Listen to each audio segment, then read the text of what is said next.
থেকে 26 বছর বয়সী জাহিদ কাজ করতো ডিশ লাইনে। সে বিল তোলা নিয়ে কাজে ব্যস্ত ছিল।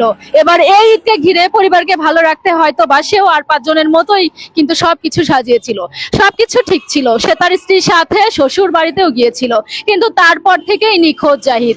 এখনো পর্যন্ত যতটুকু জানতে পারলাম, জাহিদের নিথর মরদেহ ভেসে উঠেছিল নদীতে। এই ঘটনায় এলাকাবাসী, কাছের মানুষ এবং স্বজন করছেন মানববন্ধন।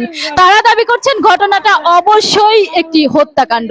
এই ঘটনার সাথে কারা জড়িত রয়েছে এবং কেন তারা মানববন্ধন করছে, মূলত কি দাবি নিয়ে তারা আজ রাজপথে দাঁড়িয়েছে, তাই জানানোর জন্য আজকে আমরা এখানে এসেছি। ভাই, আমাদের যদি বলতে পারেন যে আসলে কি ঘটেছিল জাহিদের সঙ্গে। আসসালামু আলাইকুম। আমি যতটুকু জানি যে জাহিদ হাসান ঈদের আগের দিন শ্বশুর বাড়িতে যায়। আমি তোর একটা বড় ভাই যে হঠাৎ করে সে নিখোঁজ হয়ে যায়। এরপরে আমরা আবার ঈদের একদিন পরে তৃতীয় দিন আমরা জানতে পারি সে নদী থেকে তার লাশটা পাওয়া গেছে এবং অন্যভাবে অপপ্রচার করা হচ্ছে সে মানসিক ভাবে ভারসাম্যহীন ছিল। এটা খুবই একদম মিথ্যা একটা অভিযোগ। আসলে খুবই সুস্থ একটা মানুষ ছিল এবং ভালো একটা মানুষ ছিল আসলে।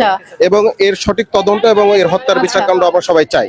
যেহেতু ওই ছেলেটা ঈদের আগে ওই ওনার ওয়াইফের বাড়িতে গিয়েছিল, তাহলে অবশ্যই আমরা সুষ্ঠুভাবে তদন্ত করলে বুঝতে পারবো। আর আমরা যেটা সন্দেহ করতেছি অবশ্যই তারা এটা করছে। আপনারা কি সন্দেহ করছেন? আপনারা কি মনে করছেন তার স্ত্রী তার হত্যার সাথে দায়ী?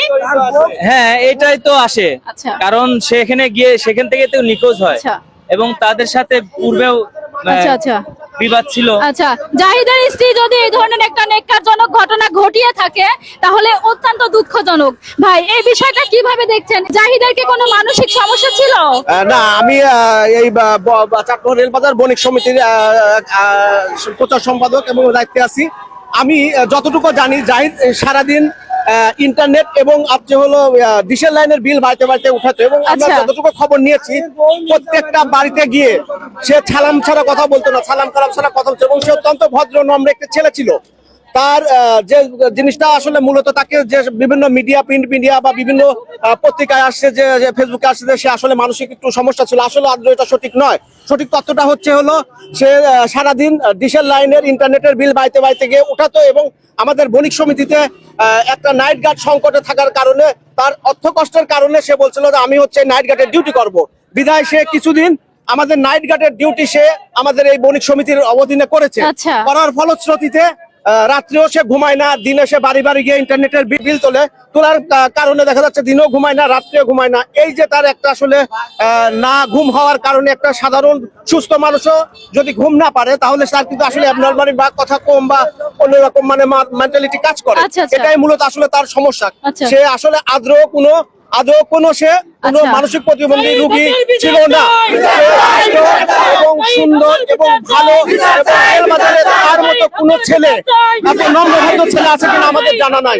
সে পরিস্থিতির শিকার, আমরা মনে করি সে আসলে হত্যার শিকার হয়েছে এবং তার সুস্থ তদন্ত সাপেক্ষে তার অপমৃত্যুর জন্য আমরা চাচ্ছি এর একটা সুষ্ঠু বিচার।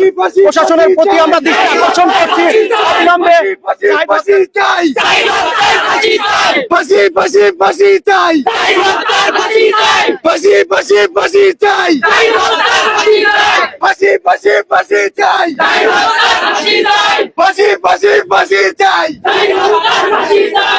দর্শক, যেই ঘটনাটা এরই মধ্যে চাঞ্চল্যের সৃষ্টি করেছে পুরো পাবনা জেলাব্যাপী, আপনারা এরই মধ্যে অবগত হলেন এবং ঘটনাটি অন্য খাতে প্রবাহের চেষ্টা করা হচ্ছে বলে মনে করছেন এলাকাবাসী সহ কাছের মানুষ।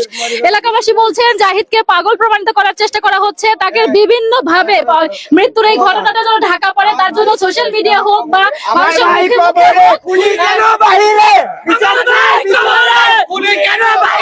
আমার ভাই কবরে, খুনি কেন বাইরে, আমার ভাই কবরে, খুনি কেন বাইরে, আমার ভাই কবরে, খুনি কেন বাইরে। দর্শক, যে ঘটনাটা তারা বলছেন যে তারা জাহিদ আসলে কোনোভাবেই অসুস্থ ছিল না, তার স্ত্রী তাকে পরিকল্পিতভাবে এরকম একটা ঘটনা ঘটিয়েছে বলে মনে করছেন তারা। খুনি কেন বাইরে চাই করতে হবে জাহিদ হত্যার বিচারে। প্রশাসন নীরব কেন? প্রশাসন নীরব কেন? জাহিদ হত্যার বিচার চাই।